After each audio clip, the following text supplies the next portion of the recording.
បាទហើយសូមស្វាគមន៍សម្រាប់ការវិលមកកាន់ channel របស់ខ្ញុំវីដេអូនេះដែរខ្ញុំនឹងបង្ហាញជូនបងប្អូនអរគ្នាបាទពាក់ព័ន្ធជាមួយនឹ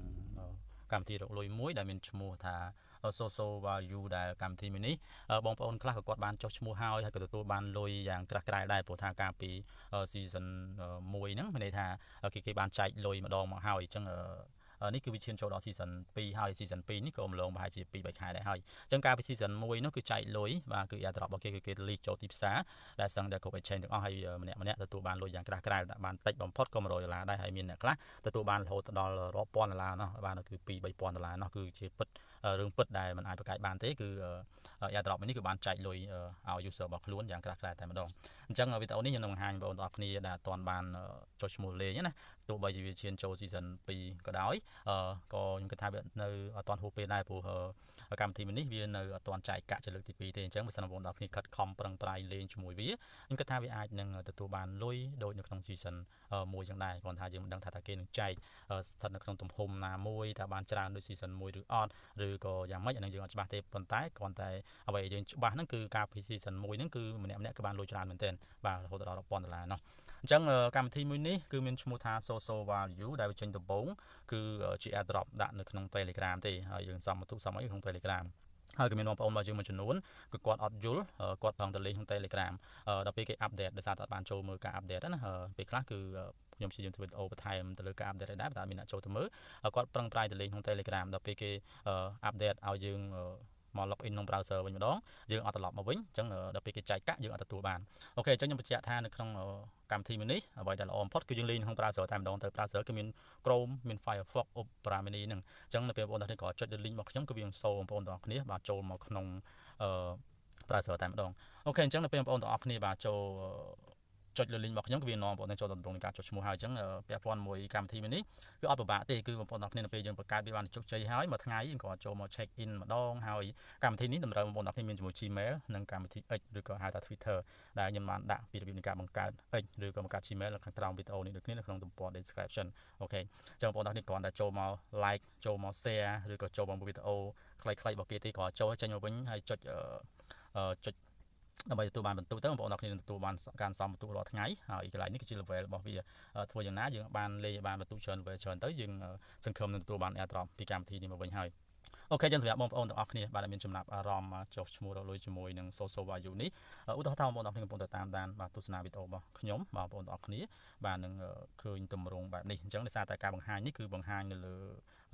iPad បាទ tablet គឺវាខុសពីការបង្ហាញនៅក្នុងទូរស័ព្ទបន្តិចដោយសារបើក្នុងទូរស័ព្ទគឺយើងជាទម្រង់ virtual អានេះជាទម្រង់នៃប្តីណាប៉ុន្តែអត់សូវខុសគ្នាប៉ុន្មានទេនៅពេលបងប្អូនមើលវីដេអូរបស់ខ្ញុំក៏ចុចលើចំណងជើងនៃវីដេអូបងប្អូនទាំងអស់គ្នានឹងឃើញនេះផ្ទៃបង្ហាញនេះវានៅខាងក្រោមវីដេអូនេះអញ្ចឹងបងប្អូនទាំងអស់គ្នាឃើញកន្លែងនេះមិនសូវថាចុច link ដើម្បីចុះឈ្មោះបងប្អូនទាំងចុចលើ link ទៅគឺវានាំបងប្អូនទាំងអស់គ្នាបានចូលដល់ទម្រង់នៃការចុះឈ្មោះមកជាមួយនឹង Social Value នេះហើយខ្ញុំបញ្ជាក់ទៀតនៅពេលបងប្អូនទាំងចុះឈ្មោះណាគឺវា load ចូលទៅក្នុង browser អញ្ចឹងយើងលេងនៅក្នុង browser យើងអត់លេងនៅក្នុង Telegram ទៀតទេហើយបើសិនបងប្អូនទាំងមានចម្ងល់ផ្សេងអាចjoin មកចុចទៅថា more នេះមកបងប្អូនទាំងឃើញខាងក្រោមនេះខ្ញុំសេថាអាច join ក្នុង group Telegram របស់ខ្ញុំហើយនេះគឺជា link សម្រាប់ join នៅក្នុង group Telegram របស់ខ្ញុំបងប្អូនទាំងគ្នាអាច join បានដោយសេរីមិនអស់លុយអស់កាក់អីកាក់មិនស្អីនេះទេហើយមួយទៀតរបៀបនៃការបង្កើត Gmail account និងរបៀបនៃការបង្កើតគណនី Twitter ឬក៏ X ហ្នឹងខ្ញុំដាក់ខាងក្រោមនេះគ្នាបងប្អូនទាំងគ្នាគ្រាន់តែមើលមកហើយចុចទៅលើ logo នៃសញ្ញា YouTube នេះឧទាហរណ៍ថាខ្ញុំដាក់ថារបៀបនៃការបង្កើត X បាទឬក៏ Twitter ហើយបងប្អូនទាំងគ្នាចុចលើ logo នៃសញ្ញា YouTube ខាងក្រោមនៃអក្សរខ្ញុំដាក់ហ្នឹងមកបាទគឺវានាំបងប្អូនទាំងគ្នាចូលទៅដល់វីដេអូដែលបង្ហាញពីរបៀបនៃការបង្កើតគណនី X ហ្នឹងហើយអូខេតោះឥឡូវដើម្បីកុំឲ្យខានពេលយូរបងប្អូនទាំងគ្នាក៏ចុចមកលើ link ខាងលើនេះទៅគឺវានាំបងប្អូនទាំងគ្នាបាទចូលដល់ទម្រង់នៃការចុះឈ្មោះបាទជាមួយនឹងកម្មវិធីបងប្អូនទាំងអស់គ្នាបានចុចលើ link របស់ខ្ញុំបាទគឺវានាំបងប្អូនទាំងគ្នាចូលមកដល់ក្នុងទម្រង់បែបនេះហើយបងប្អូននឹងឃើញកន្លែងនេះគឺវាអូតូកន្លែងនេះគឺការបំពេញរាយការណ៍ប្រឆាបញ្ជាក់ថាយើងគឺពិតជាមនុស្សដែលជាអ្នកចុះឈ្មោះលេងមិនមែនជា robot ទេអញ្ចឹងគឺវាអូតូ success ដល់យើងតែម្ដងហើយបន្តទៀតបងប្អូនទាំងគ្នាមើលខាងលើគឺគេយើងបំពេញជាមួយនឹង Gmail បាទអញ្ចឹងបងប្អូនទាំងគ្នាត្រូវមាន Gmail មួយសម្រាប់បង្កើត account នៅក្នុង Social Value នេះអូខេអញ្ចឹងបងប្អូនទាំងគ្នាយើងគ្រាន់តែវាបំពេញជាមួយ Gmail របស់យើងមកឬក៏បងប្អូនទាំងគ្នាធ្លាប់បង្កើត account នេះពីមុនមកហើយគ្រាន់តែចុចលើវាថា login ហើយវាបញ្ចូលជាមួយ Gmail ហើយចុចលើវាថា login បងប្អូនទាំងគ្នាចូលទៅដល់គណនីចាស់របស់យើងហើយអញ្ចឹងសម្រាប់អ្នកថ្មីបាទសូមវាបញ្ចូលជាមួយ Gmail address របស់យើង នៅបងប្អូនគ្នាអញ្ចឹងបន្ទាប់ពី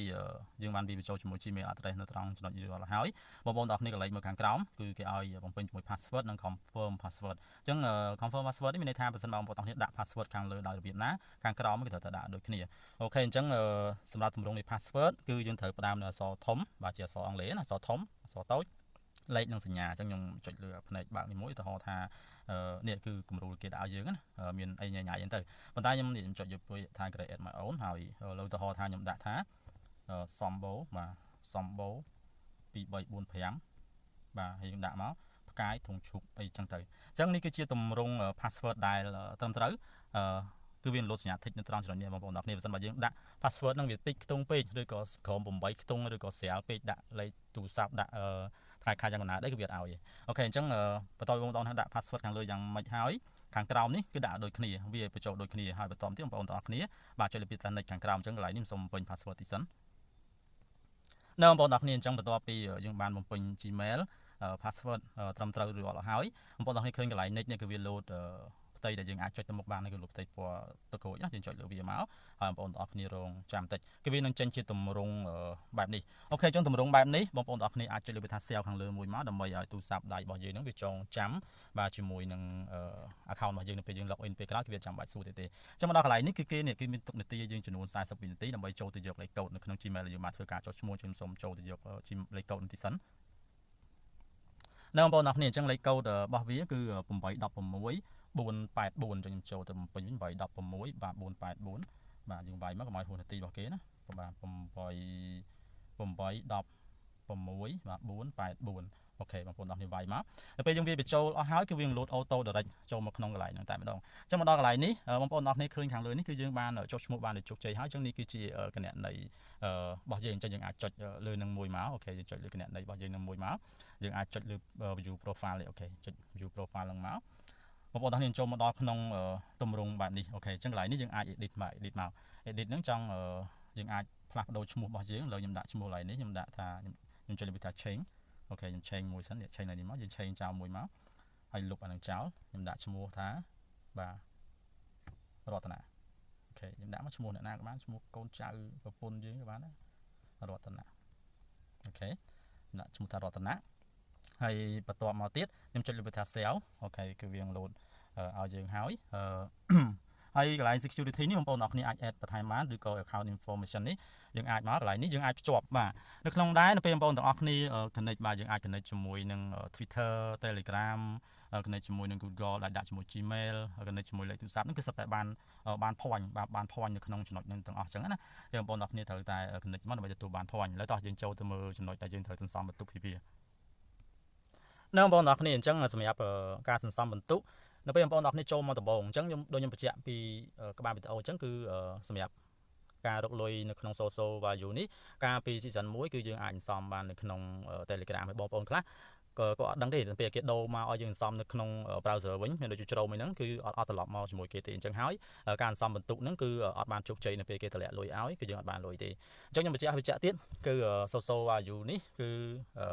បើចង់រកលុយជាមួយវាត្រូវតែបើកវាក្នុង browser មានដូចជា Chrome Firefox Opera Mini ឬក៏ Brave browser ជាដើមហ្នឹងឲ្យតែជា browser គឺត្រូវតែចូលមកហើយនេះគឺដាក់ katoi.com នេះអញ្ចឹងអត់ពិបាកទេបងប្អូនចុចទៅ link របស់ខ្ញុំមកគឺវានាំបងប្អូនចូលមកកន្លែងហ្នឹងហើយអូខេអញ្ចឹងនេះដើម្បីសំបន្ទុកបានបងប្អូនឃើញខាងលើនេះគេដាក់ពាក្យថា HP នេះបាទយើងចុចលើវាមកបាទចុចលើវាមួយមកបងប្អូនឃើញកន្លែងនេះអញ្ចឹងថ្ងៃទី1យើងចូលមកត្រូវចូលមក check in រាល់ថ្ងៃថ្ងៃទី1យើង check in បាន1000 point បាទថ្ងៃទី2 2000ថ្ងៃទី3 1000វាឆ្លាស់ហ្នឹងទៅរហូតដល់ថ្ងៃទី7បាន3000 point ហើយកន្លែងនេះបាទបងប្អូនគ្នាអស់កន្លែងនេះសិនដោយសារផ្ទៃបង្ហាញនេះខ្ញុំបង្ហាញនៅក្នុង tablet វាយ៉ាងខុសការបង្ហាញនៅក្នុងទូរស័ព្ទទីភាសាបងប្អូនគ្នាលេងនៅក្នុងទូរស័ព្ទហើយចូលមកក្នុង Chrome គឺផ្ទៃរបស់វាប្តីអញ្ចឹងវាបង្ហាញស្តៀងគ្នាទេគ្រាន់តែមួយប្តីមួយបញ្ឈរប៉ុណ្ណឹងទេអញ្ចឹងនេះកន្លែងនេះគេឲ្យយើងចូលទៅ visit បាទ visit នៅក្នុង brand របស់គេណាយើងចុច visit មកទទួលបាន3000 point អូខេចុច visit មួយមកបងប្អូនគ្នារងចាំតិចគឺវា load ចូលមកដល់ផ្ទៃបែបនេះហើយយើងគ្រាន់តែចុចខ្វែងវាចោលមកអូខេខ្វែងចោលមកហើយយើងចុចចូលទៅក្នុងកន្លែងនេះដដែលមកអូខេចុច like HP របស់យើងដែរមកហើយបងប្អូនអស់មកលើបន្តិចបាទអស់មកលើបន្តិចយើងបងប្អូនឃើញកន្លែងនេះហើយយើងចុច verify មកបាទចុច verify មកបាទបងប្អូនឃើញយើងទទួលបានបន្ទុកបាទបន្ទុកបានប៉ុន្តែ2000 24000ចុច Python.x មកហើយកន្លែងនេះគេឲ្យយើង link បាទ link ជាមួយនឹង account X របស់យើងណាអញ្ចឹងគ្រាន់តែ បាទកន្លែងនេះ like បាទ like គ្រាន់តែ like គឺយើងទទួលបានចំនួន 2000 point ដែរប៉ុន្តែមុននឹង like គឺបងប្អូនទាំងអស់គ្នាត្រូវតែ connect បាទ connect ជាមួយនឹង x យើងជាមុនសិនអូខេចឹងអស់មកលើទីសិនអញ្ចឹងអស់មកលើឲ្យផុតមកបងប្អូនខ្ញុំឃើញកន្លែងនេះគេឲ្យយើង follow នៅក្នុង x របស់គេបាន 50000 point យើងចុច follow មកអញ្ចឹងវីដេអូនេះខ្ញុំសុខចិត្តថាចំណាយពេលឲ្យវែងបន្តិចដើម្បីបញ្យល់ជូនបងប្អូនទាំងអស់គ្នាកុំឲ្យបងប្អូនទាំងអស់គ្នាខ្លះនៅតែអត់ទទួលបានលុយពី social value នេះអញ្ចឹងអូខេអញ្ចឹងចុចខ្វាយនេះចោលមួយកន្លែងនេះគេឲ្យយើង follow គាត់ចុច follow មកហើយយើងចុចបាទសញ្ញា break ត្រឡប់ទៅក្រោយវិញអូខេ break ត្រឡប់ទៅក្រោយវិញបងប្អូនតែឃើញកន្លែងនេះគឺនាទីរបស់វាកំពុងតែព្រៀងថាតើយើងបានចូលទៅក្នុងការ follow នឹងអត់ហើយកន្លែងនេះយើងចុចនេះកន្លែងនេះគឺឲ្យយើងtweet account ហ្នឹងមានថាយើងត្រូវតែភ្ជាប់ account នៅក្នុងកម្មវិធី social value ហ្នឹងអញ្ចឹងយើងភ្ជាប់វាសិនមកនៅបងប្អូនទាំងគ្នាសម្រាប់ការភ្ជាប់ account x ហ្នឹងក៏វានៅក្នុងហ្នឹងដែរអញ្ចឹងខ្ញុំបញ្ជាក់បន្តិចសម្រាប់social value នេះគឺអ្វីដែលសំខាន់បំផុតហ្នឹងគឺទាមទារយើងត្រូវភ្ជាប់ជាមួយនឹងគណនី x របស់យើងដោយសារតែនៅក្នុងដែរគឺវាទាមទារយើងចូលមក like ចូលមក tweet ឬក៏ share នៅក្នុង x ហ្នឹងរាល់ថ្ងៃបងប្អូនបានឃើញនៅក្នុង test ដែលវាដាក់ឲ្យហ្នឹងគឺ test ហ្នឹងគឺបំពេញបានរាល់ថ្ងៃតែ test ទី1គឺឲ្យ like បាទ like សម្រាប់នៅក្នុង Twitter ហើយទី2ឲ្យយើងមើលវីដេអូ YouTube របស់គេហ្នឹង channel នៃ social ហ្នឹងហើយទី3គឺឲ្យយើង share ឬក៏ tweet ហ្នឹងនៅក្នុង Twitter ឬក៏ X ហ្នឹងគេប្រើពាក្យ tweet មានថា share អូខេអញ្ចឹងបើសិនបើយើងអត់ connect នៅក្នុងកម្មវិធី X ហ្នឹងទេគឺយើងអាចចូលទៅ like ចូលទៅ share បានទេអញ្ចឹងបងប្អូនទាំងនេះអស់មកក្រុមទីបងប្អូនឃើញ like នេះគេដាក់ពាក្យថា connect X ហ្នឹងហើយចុចលើពាក្យថា connect ហ្នឹងមកហើយរងចាំបន្តិចដើម្បីវាចូលទៅភ្ជាប់ជាមួយនឹងគណនី X របស់យើងអូខេអញ្ចឹងមកដល់កន្លែងនេះបងប្អូនទាំងនេះត្រូវតែវាបញ្ចូលបាទជាមួយនឹងGmail ដែលយើងបង្កើតជាមួយ X ណាយើងចុចថា sign in តិចមកអូខេហើយបងប្អូនរងចាំបន្តិចគឺវា download ឲ្យបងប្អូនទាំងគ្នាបាទវាបញ្ចូលជាមួយ Gmail ដែលយើងបានបង្កើតជាមួយនឹង account X អូខេអញ្ចឹងបងប្អូនទាំងគ្នារងចាំបន្តិចមកឬក៏បើសិនបើ Gmail របស់យើង load ឡើងអូតូទេបងប្អូនទាំងអស់គ្នាគ្រាន់តែវាយបញ្ចូល Gmail របស់យើងមកអញ្ចឹង line នេះខ្ញុំសុំនេះខ្ញុំវាយបញ្ចូល Gmail ខ្ញុំបង្កើតជាមួយនឹងគណនី X តិចសិន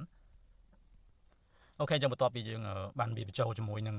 Gmail ដែលបង្កើតជាមួយ X ហើយបងប្អូនចុចលើប៊ូតាន next មកហើយរងចាំបន្តិចបន្តមកទៀតគឺវាយបញ្ចូលជាមួយនឹង password ដែលយើងបង្កើតជាមួយ X អូខេយើងវាយបញ្ចូលតិចមកនៅបងប្អូនទាំងគ្នាអញ្ចឹងបន្ទាប់ពីវាយ Gmail ដែលយើងបង្កើត X ហើយបងប្អូនទាំងគ្នាចុចលើប៊ូតាន login ខាងក្រោមមកហើ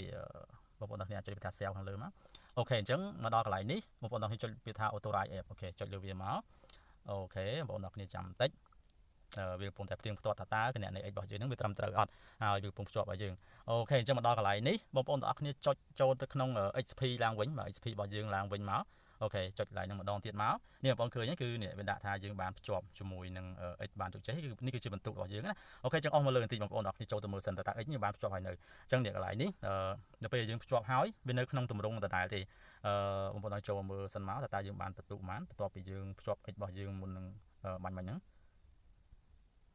នេះបងប្អូនទាំងអស់គ្នាអញ្ចឹងយើងទទួលបាន 5000 XP ឬ 5000 បន្ទុកតាមរយៈយើងភ្ជាប់គណនី X ហ្នឹងហើយបន្ទាប់មកទៀតបងប្អូនទាំងអស់គ្នាអាចចូលមកនេះ test របស់យើងរាល់ថ្ងៃណានេះគឺ like បាទ like មកចុច like មួយមកអូខេហើយវានាំមកយើងចូលមកក្នុង account X អញ្ចឹងដូចខ្ញុំបញ្ជាក់អញ្ចឹងដើម្បីចូលមក like ចូលមក share បានគឺតលតែយើងមាន account យើង connect ជាមួយ account X របស់គេជាមុនសិនអញ្ចឹងការ like គឺគ្រាន់តែចុចបេះដូងទេបន្ទាប់មកទៀតបងប្អូនទាំងអស់គ្នាចុច break ត្រឡប់ថយក្រោយម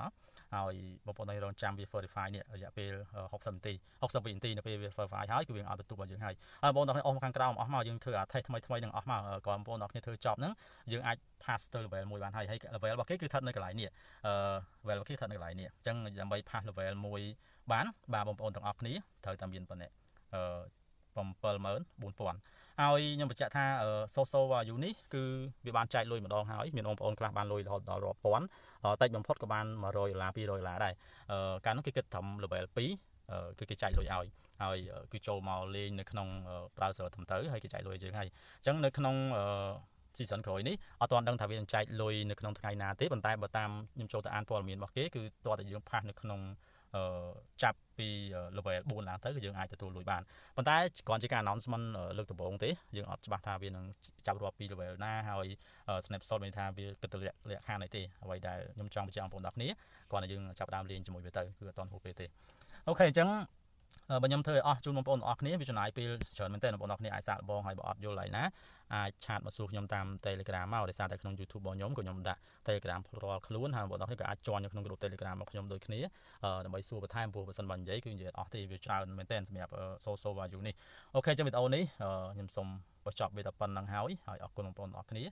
ដែលបានតាមដានទស្សនាវីដេអូរបស់ខ្ញុំហើយសម្រាប់ social value នេះអ្វីដែលសំខាន់បំផុតគឺសន្សំ point របស់វាឲ្យផាសនេះ level របស់វាគឺ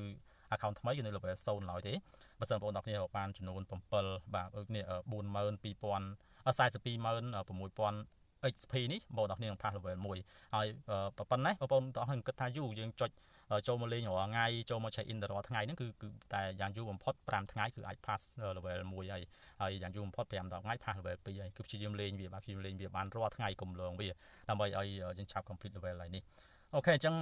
មានតែប៉ុណ្្នឹងទេហើយគណៈអរគុណបងប្អូនគ្នាបានចំណាយពេលដ៏មានតម្លៃបាទតាមដានទស្សនាវីដេអូរបស់ខ្ញុំរាល់ចម្ងល់អាចឆាតមកខ្ញុំក៏បានអាច comment សួរនៅក្នុង group Telegram ក៏បានបាទអូខេអញ្ចឹងជួប